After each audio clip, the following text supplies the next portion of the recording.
Mais si vous avez des questions, on a encore du temps Bien sûr, on a 20 minutes. Voilà. Oui. As-tu essayé de comparer au niveau de la population des témoins, je sais que ça va être très dur, entre justement les témoins qui auraient vécu le sabbat et les témoins qui actuellement sont enlevés par les extraterrestres, entre guillemets? Ben, il y a une comparaison qu'on peut faire, c'est qu'au début, le phénomène OVNI était rural. Vous voyez les 454, hein, ou du moins sur les franges habitées des zones rurales, quoi. Et puis souvent, les cas, à l'origine, s'inscrivaient dans les cadres de l'ancien folklore. À la pêche, à la chasse, en voiture la nuit, dans un endroit isolé, bon, voilà. Et puis, on a l'impression que le phénomène ensuite, aux États-Unis, s'est généralisé, il s'est rapproché des villes et on est allé aux enlèvements En chambre. à New York, voilà, les bedrooms, etc. Alors à l'époque de l'Inquisition, c'était les sorcières, c'était le monde rural. C'était pas uniquement les femmes, contrairement à ce qu'on a dit, mais il y avait beaucoup de femmes, plus de femmes que d'hommes. Et c'était des gens qui n'entraient pas dans les cadres de l'époque, je crois. Voilà. Mais je sais pas, une comparaison de ce genre, ça serait très très compliqué à faire. Ça dépend les bases de la comparaison qu'on prend. Oui. Oui. Bon, tu veux peut-être ajouter? Allô. Merci beaucoup, Bertrand. Je voulais te poser une question par rapport au livre de Carl Ginzburg et de sa méthode qui rejoint la tienne en partie. C'est plutôt la mienne qui rejoint la sienne. Peut-être. L'histoire le dira. C'est clair, mais ce qu'il nous avait expliqué dans la genèse de son livre sur le sabbat des sorcières, c'est qu'il a fait la jonction, un peu comme toi, méthodologiquement, entre des archives à Venise, à une certaine époque précise, et la lecture qu'il fait de Di Martino, qui lui montre les témoignages de certains chamans. Et il va essayer de faire une synthèse, à l'époque pas du tout appréciée par ses collègues, pour dire que les archives peuvent être valorisées, explicitées, etc., légitimées, à travers des témoignages chamaniques d'une autre époque. Donc ce que les historiens détestent avant tout. Donc, c'est le péché suprême. Voilà, c'est le péché suprême. Donc il me semble que méthodologiquement, il y a Ginzburg qui est un précurseur, et toi tu vas élargir cette méthodologie aux témoignages d'extraterrestres, qui ne l'intéressent pas du tout à lui, et aussi aux expériences chamaniques, parce que tu t'es aventuré sur le fait de les mettre en relation avec les abductions. Mais j'ai fait ça au départ sans grande considération méthodologique, c'était à l'intuition, tu vois. Donc j'étais en plus assez ignorant de ces questions. Je fonctionne beaucoup à l'intuition, moi. Après j'ai réfléchi, mais au départ, j'avais pas tout ça en tête. Je dois dire que... mais je savais pas, par exemple, que comparer des choses, comme je l'ai fait, par exemple, comparer la thaumaturgie de Jésus avec les thaumaturges modernes. Pour les anthropologues historiens d'aujourd'hui, c'est une horreur, on ne peut pas faire des choses pareilles. Tu vois, il y a des cadres très précis qui sont donnés à un moment donné dans un domaine à la réflexion. En ce moment, par exemple, vous savez que pour qu'un remède soit agréé, n'est-ce pas, il importe que c'était fait en double aveugle. Bon, oui, c'est un autre sujet. On va passer sur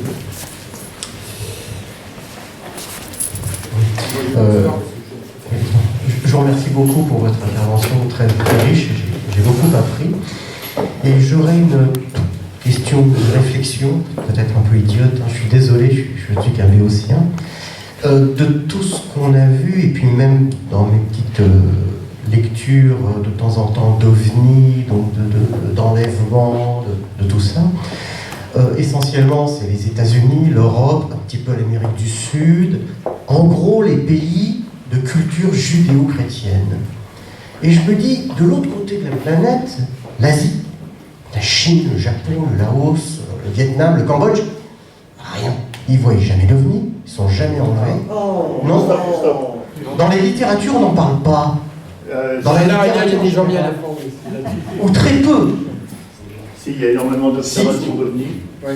mais pas autant que nous. attention, on parle de deux choses. Il y a les ovnis et il y a les enlèvements. Oui, Pour enfin, les ovnis, oui, il y a énormément d'observations. Pour les enlèvements, je ne sais pas. Je ne peux pas d'accord. Mais parler. on a l'impression qu'on en parle beaucoup moins de cette information. Bah, déjà, il y a le problème de la langue. Oui, non, mais on pourrait traduire, on pourrait. Enfin, c'est en français. Il y a le livre de Chibo, mais c'est vieux. Il faut espérer qu'il y a de nouvelles choses. mais proportionnellement, c'est quand même des grandes étendues. Proportionnellement, on a l'impression que c'est plus centré de ce côté de la planète, où je me trompe. Proportionnellement. Oui, tu as raison. Il y a ce qui passe dans la presse et Oui. et dans la littérature, c'est de l'autre côté, du côté de l'Occident. Mais il y a aussi des choses en Afrique du Nord et en Afrique qui ressemblent. En Afrique, c'est interprété de façon complètement différente. C'est interprété dans les religions traditionnelles. C'est interprété comme des djinns quand ils sont plutôt musulmans, ou comme des esprits de la nature quand ils sont animistes. Oui, à la fin de ce bouquin, j'ai ajouté. Et en Asie, il y a aussi beaucoup de témoignages, mais je ne passe pas le beurre de bambou. Vous voyez. D'accord. Ok, très bien. Je vous remercie. Je disais qu'à la fin de ce bouquin, il y a une enquête que j'ai faite au Gabon quand j'enseignais dans la brousse, dans le nord du Gabon. J'avais eu l'idée de faire c'était un contexte absolument unique parce que qui n'existe plus sur la planète aujourd'hui. Une population qui était complètement isolée, qui n'avait pas la radio, pas la télé, ou très peu la radio locale en langue locale, le fan. Ils n'avaient pas pratiquement d'informations sur ce qui venait à l'extérieur, etc. Et donc j'ai eu l'idée de faire des dessins représentant une rencontre de troisième type. Je dessine pas mal, donc je me suis attaché à faire des tableaux comme ça. Et je suis allé avec un de mes élèves dans son village, parce que autrement les gens ils ont peut-être presque peur de moi. Mais en passant avec un de mes élèves qui parlait parfaitement le français, ça allait très bien, il faisait la traduction. Et donc je leur montrais, je leur demandais c'est quoi ça.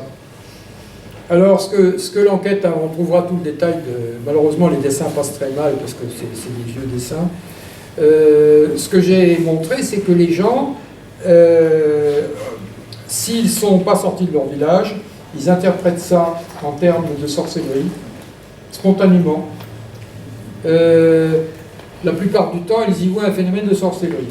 Certains, parce que je dessine les personnages avec des yeux bridés, petits avec des yeux bridés. Et les Africains, il faut savoir que pour eux, les Chinois, c'est des Blancs. Et nous sommes les roses. Voilà. Et donc, la première chose que m'ont dit certaines personnes, c'est « Ah bah c'est des Chinois qui viennent ici pour piller l'Afrique ». Vous voyez, c'était en 78 et déjà il y avait cette idée. Et puis, donc voilà. Et puis alors là, souvent, l'objet est décrit comme une carapace de tortue. C'est bizarre, cette carapace de tortue. Bon, mais elle vole, c'est bizarre, cette tortue qui vole. Mais il n'y a aucun rapport avec l'OVNI effet. Et puis à un moment donné, je tombe sur un jeune. Ah, bah c'est une soucoupe volante. Ah, comment tu sais ça? Ah, bah je suis allé à Libreville, mon frère habite à Libreville, et à Libreville, voilà, ça y est. Sinon, le moindre contact avec le contexte occidental, et ça y est, Oui, on s'en rappelle pas de notre tour dans le Djebel. Ah oui, en Algérie, c'était à peu près pareil. Ils étaient complètement... C'était des gens qui n'avaient jamais ni vu la télévision de leur vie, ne connaissaient pas la science-fiction, et nous avons des récits d'enlèvement extraordinaires. Des récits d'enlèvement, mais sans machine. Sans machine. Oui, mais enfin... Mais la structure y est. Toute la structure y était, et les dons des enleveurs, puisque ces cavaliers avaient quand même enlevé des jeunes filles, d'après ce qu'ils nous racontaient, on les voyait rentrer dans la montagne. Voilà, d'autres témoins disent... C'était à peu près la même situation que l'Afrique. Tout ça, c'est pareil, c'est complètement fini. Là-bas, oui, ils ont les tablettes comme tout le monde. Il y a une Africaine qui vient en France, qui est venue à Paris il y a déjà assez longtemps, ça devait être en 2014, je crois, du temps de Lothaire. Et elle nous a dit effectivement qu'en Afrique, la plupart des gens ne sont pas encore au courant de ce phénomène de soucoupe volante et l'interprètent comme de la sorcellerie. Oui, oui. Ouais. Voilà, il a suffi de cette petite enquête bricolée avec du scotch et de la ficelle pour le voir très vite. Alors je m'étais dit, si on arrivait à trouver un cas d'OVNI qui soit décrit par des gens comme ça aurait une valeur... parce qu'on s'aperçoit qu'on cite souvent des cas africains. Mais en général, quand c'est un cas africain, ou alors c'est un missionnaire, ou alors c'est un Africain mais qui vit avec une Française, bref, il y a toujours le truc qui montre qu'il y a la source d'information. Donc je n'ai jamais réussi, moi, à trouver un cas parfait de quelqu'un qui aurait décrit ça avec les yeux d'une autre culture. Jamais. Par contre, c'est curieux que spontanément, ils identifiaient ça comme quelque chose de mystérieux. Je décris la scène classique, hein, les extraterrestres en gros balansol, quoi. Les petits êtres, l'objet posé derrière, et puis il y en a un qui paralyse avec un rayon. Alors les Africains ont dit, ah bah c'est un bâton de pouvoir. Ah oui, bah oui. C'est logique. Oui, vas-y dessus. Oui. J'aurais une question. Je ne sais pas si je me trompe, j'ai eu l'impression que vous retenez surtout les premiers cas, 3-4 premiers cas d'abduction qui ont eu lieu autour des années 50, entre 50 et 60. Je voulais savoir, parmi tous les cas d'abduction qui ont été portés à votre connaissance, combien sont le fruit d'un esprit humain délirant et combien sont le fruit d'un X dont vous parliez, c'est-à-dire une forme d'intelligence supérieure? Alors, d'abord, c'est pas 2-3 cas, les premiers cas, ils sont quand même des centaines. Bon, pas vous imaginer qu'on cite toujours les mêmes, mais ils sont beaucoup plus nombreux que ça. Donc j'ai insisté même sur la différence entre les premiers cas, parce qu'ils ne sont pas contaminés les uns par les autres, voyez. Donc ils poussent chacun isolément, et ensuite on peut les comparer, et on voit que c'est la même structure. Bon, ça... ensuite, quelle était l'autre partie de votre question? Sur tous les cas d'abduction dont vous avez entendu parler, combien en pourcentage sont le fruit d'un esprit humain délirant? Moi j'ai lu pas mal à une époque, je collectionnais les études psychologiques faites par des psychiatres américains. Et là, je ne sais pas où c'en est aujourd'hui, parce que je ne me suis plus intéressé depuis un moment, mais à l'époque, ce qui semblait ressortir, c'est que la majorité des témoins étaient des Américains normaux, sans antécédents particuliers. Parce qu'on les a soumis à l'état de batterie. Voilà, des tests. Aphrodite Lamarck, voilà. Tous ces travaux-là, beaucoup plus sérieusement, et avant Mac, parce que les gens citent toujours Mac. Alors après, il est arrivé John Mack, qui est un Américain qu'on pourrait dire qui est un peu comme Jacobs, a basculé de l'autre côté. Il s'est convaincu intimement de la réalité des enlèvements. Vous voyez. Alors c'était un grand de la psychiatrie américaine. Et du coup, d'une part, ça l'a discrédité aux yeux de pas mal de gens. Puis il a probablement, après, on ne sait plus ce que vaut son diagnostic, puisqu'il partage les croyances des gens qui l'étudient. Mais il y a une époque, en tout cas, où la majorité des psychologues américains ou des psychiatres considéraient que c'était des gens normaux. Alors, ce n'était pas une pépinière de cinglés, pour parler brutalement, vous voyez. Alors, ce qui se passe, c'est que... qu'est-ce que je voulais dire? J'ai perdu le fil, excusez-moi, je suis un peu fatigué. De la folie, non? Hein? On parlait de la folie. Ah oui. J'ai rien trouvé là. Quand je suis obligé de penser à plusieurs choses en même temps, parfois j'ai le fil. Dans vos publications, que les cas avant le 19e siècle étaient peu intéressants, puisque la méthodologie des récits de l'époque était assez éloignée des méthodologies de récits qu'on a actuellement, où on essaye de privilégier une forme de choses factuelles. Et il m'avait semblé comprendre dans ce que vous disiez que vous ne vous intéressiez pas à ce qui était trop avant le 19e siècle.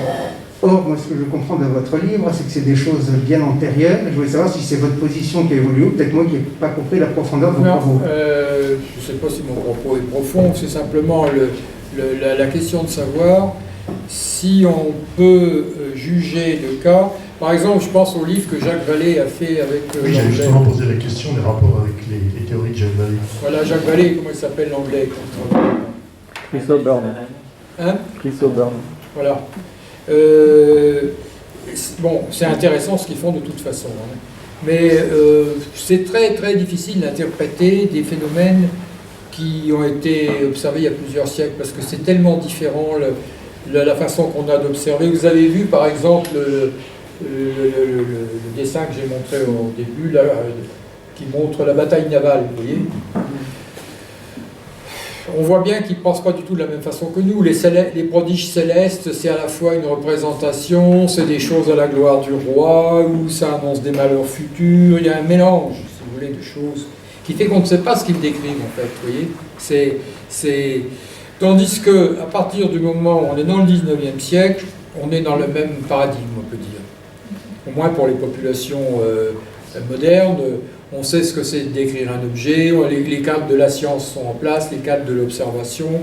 Et là, quand on a une description, on peut, en gros, on peut s'y fier.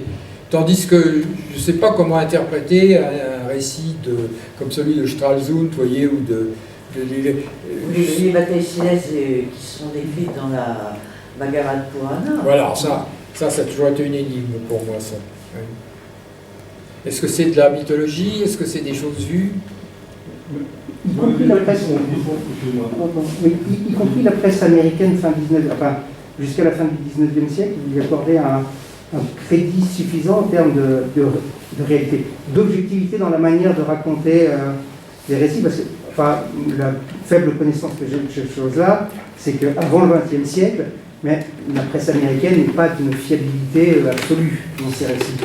Il n'y a pas que la presse américaine. Non, je suis d'accord. Mais il a été montré que les récits de la vague de 97 sont à prendre avec des pincettes. Hein. Oui, c'est ça. Mais on sait que ceux de la vague de 54 aussi en France. Donc non, mais bon, c'est quand même, malgré tout, ça nous rapproche de l'idée moderne d'observation. Ce qui n'est pas le cas du tout des prodiges célestes du XVIe siècle, par exemple, où là, il faut vraiment être très outillé pour interpréter ces choses-là. Il y a Lamotte Levaillé qui avait écrit la lettre de la crédulité en 1600 et quelque chose, commence déjà à expliquer justement les visions célestes par des phénomènes météorologiques ou astronomiques. Voilà, donc ça commence à se mettre en place. C'est le début de la science, hein, c'est logique. Mais ça, pour que ça pénètre dans les mentalités, ça va encore prendre des siècles. On n'a même pas encore fait. Les gens continuent de... Je pense quand même qu'il y a une progression de l'observation au fil des âges. Mais là, on parle, surtout dans ce que vous avez traité, d'abduction, d'enlèvement, de rencontre avec des interactions humaines. Parce que les observations d'objets dans le ciel, c'est un autre sujet. Là, on est dans l'objectivité, tandis que là, vous essayez de trouver les rapports qu'il y a entre le niveau subjectif, entre la science-fiction, les légendes, le fonctionnement d'esprit humain, et puis ces récits d'abduction. C'est pas pareil, c'est pas le même ordre de... Non. Là, c'est une sorte de fantasmagorie culturelle qui s'inscrit dans la réalité. Mais qui s'inscrit avec une précision stupéfiante. Je vous donne un exemple qui m'a frappé, l'histoire que j'ai racontée du paysan avec sa charrette, là. Oui. Bon. Il voit ses enfants, ça ne l'étonne pas, il y a des enfants qui vont au champ, il leur propose de monter dans la charrette, ils s'assoient sans mot dire au bord de la charrette, et c'est quand il les voit qu'il découvre qu'ils sont très étranges, ils ont une sorte de cagoule, les yeux bridés, et ils ne parlent pas, ils chantent comme des oiseaux. Mais ce qui est frappant, c'est que ce qu'il décrit, ça montre que le phénomène s'est ajusté aux cadres sociaux. Ils se sont assis sur la charrette, naturellement, et lui a trouvé ça naturel. Est-ce qu'il n'y a pas des légendes polonaises, ça sans doute pas, mais est-ce qu'il n'y a pas des légendes polonaises qui parlent anciennes, qui parlent de ce genre de choses, de rencontres avec des nains, J'aimerais savoir, il y a un livre qui a été fait sur ce cas, et donc, oui, malheureusement, je ne lis pas le polonais, donc mais je serais très curieux de savoir ce qu'il y a dedans. Parce que je suppose qu'ils ont bossé tout le contexte, quoi. Voilà, donc en fait, c'est cet ajustement aux conditions, vu qu'une fantasmagorie s'insère dans le réel comme si elle était réelle. C'est pas comme une vision qui se superpose sur la réalité. Non, ça se met dedans. C'est ce qu'est le cas le plus frappant de toutes les rencontres du troisième type, où par exemple, la plupart du temps, le témoin interprète ça comme autre chose, tiens, on dirait 4 chevaux qui est dans mon champ, se rapproche, etc. C'est interprété d'abord comme un phénomène réel, banal, réel. Et ensuite, c'est l'étrangeté de la chose se dévoile par étapes. C'est une sorte de dramaturgie, en fait, on pourrait dire, qui se met en place complètement spontanément à l'insu de la personne. Comme une sorte de théâtre, quoi. Théâtre onirique. Je suis très frappée de voir que tu n'as pas l'air de t'intéresser à l'évolution du scénario de l'enlèvement, qui est maintenant totalement différent. Alors, c'est pas que je m'y intéresse pas, c'est que Il a répondu. il y a un moment, depuis un moment, j'ai décroché, en fait. Donc j'en suis. Donc je sais pas ce que c'est devenu. Si tu peux nous informer là-dessus. C'est trop long. Mais En deux je mots. crois que. Est-ce que je t'ai invité à venir Paris et puis Pardon. je t'ai invité, je ne les ai jamais vus, alors profites-en pour parler un petit peu. Je n'ai pas pu venir, je suis désolé. Tu sais bien pourquoi je n'ai pas pu assurer ma conférence. Oui, alors qu'est-ce qui se passe Oh non, ça serait trop long. On en parlera par téléphone. Voilà. Parce que c'est quand même très intéressant ce qui se passe. Mais il y a encore des cas. Oui, bien sûr, mais pas du tout selon la même problématique. Hein. Et pas du tout, ne relevant pas du tout du même type d'explication. Enfin, vraiment, ça serait trop long. Oui. Quelqu'un d'autre? Oui, monsieur.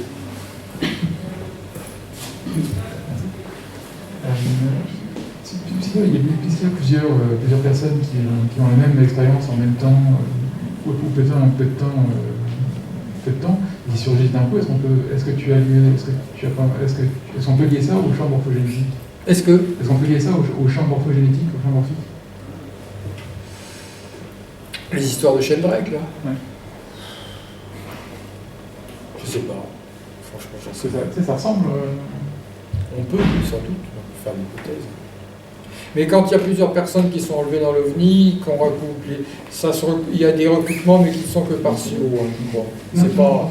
Je pensais pas aux enlèvements où il y avait plusieurs personnes, je pensais aux plusieurs personnes qui sont séparées. Enlève ton masque parce que franchement, je comprends pas ce que tu dis. Je pensais pas aux enlèvements où il y avait plusieurs personnes, je pensais aux plusieurs personnes qui sont séparées, qui n'ont pas de contact entre eux et qui ont la même expérience. Oui, on peut interpréter ça comme ça. Mais là, j'ai pas essayé d'y coller des interprétations parapsychologiques ou autres. Je m'en tiens aux trucs, aux dates, aux trucs tangibles, quoi. Sans faire d'interprétation plus sophistiquée. Donc c'est un peu ras des pâquerettes par rapport aux approches de Guillemot ou de Solal, etc. Peut-être ce qui t'intéresserait, c'est l'approche de Thomas Rabeyron dans son dernier bouquin, dans sa thèse, qui le met dans les expériences extraordinaires et qui envisage une clinique de l'originaire autour de ça. Ça donne des hypothèses, des... Clinique de j'ai entendu parler de son bouquin, mais j'ai pas pu assister à sa conférence d'ailleurs. Qu'est-ce qu'il entend par là? Bon, là aussi, ce serait trop long à développer ce soir, mais ça peut être une piste qui continue la recherche de John Mack, quand même, il me semble. Je ne suis pas sûr que John Mack se soit complètement converti, comme tu le dis. J'ai écouté les dernières interviews 6 mois avant sa mort. Au moins officiellement, il ne semble pas basculer du côté des extraterrestres ou autres. Il dit qu'il ne comprend pas. Il dit exactement comme toi et comme Thomas Rabeyron.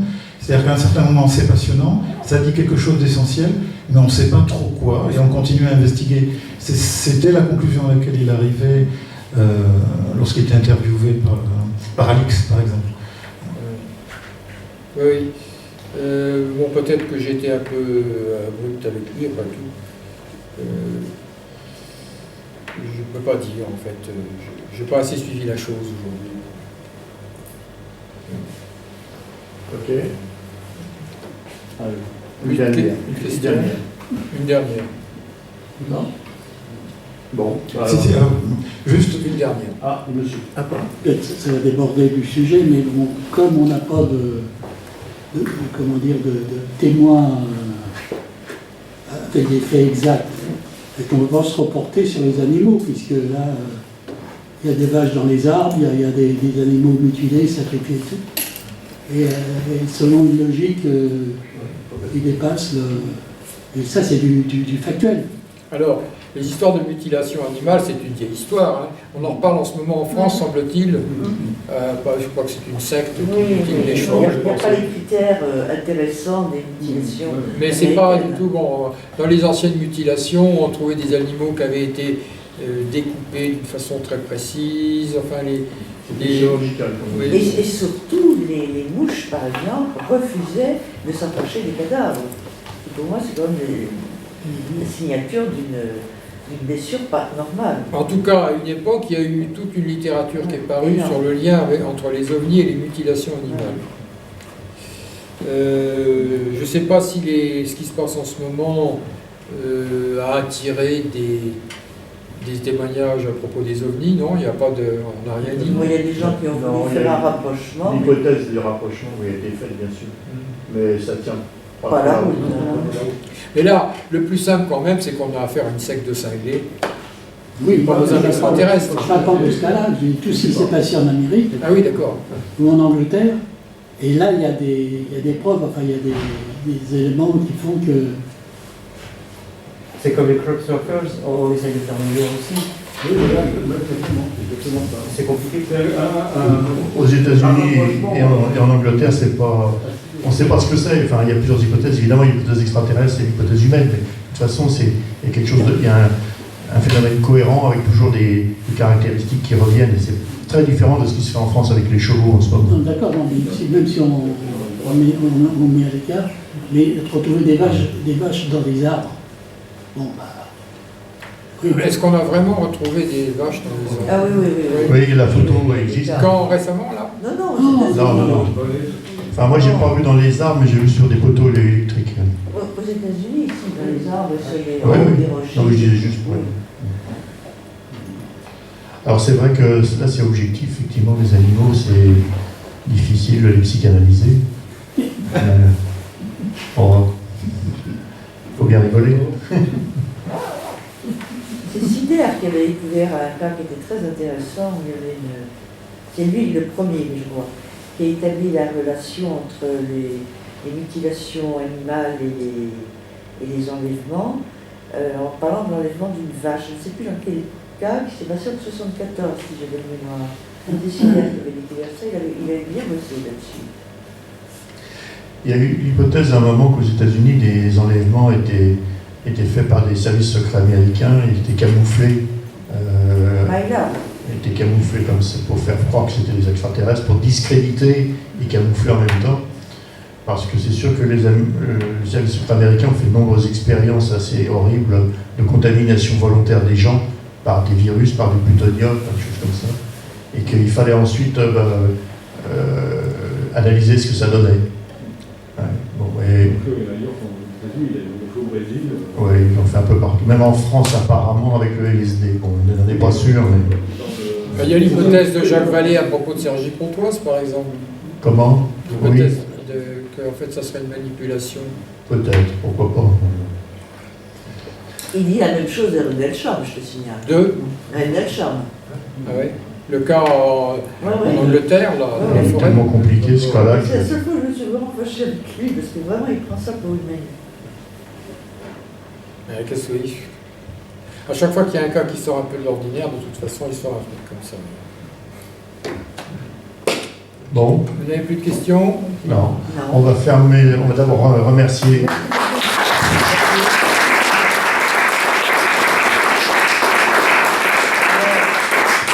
Il y a quelque chose. Je rappelle qu'il y a des livres, il y a des livres ici, là.